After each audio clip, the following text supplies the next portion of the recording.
Hey guys, today I'll show you how you can play Roblox without downloading it. So let's get started.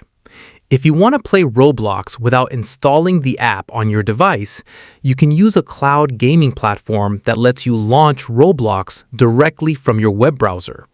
Start by opening your preferred web browser and search for easyfun.gg Roblox. Open the official easyfun.gg website from the search results and wait for it to load completely.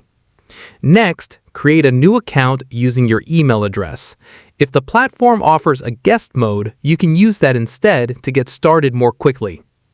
After signing in, find Roblox on the platform and click the play button.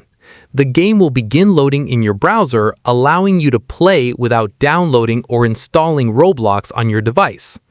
Keep in mind that since this is a cloud gaming service, you'll need a stable internet connection for the best experience. Performance may also vary depending on your connection speed and the platform's availability. That's it. If you found this video helpful, consider giving it a like and subscribe.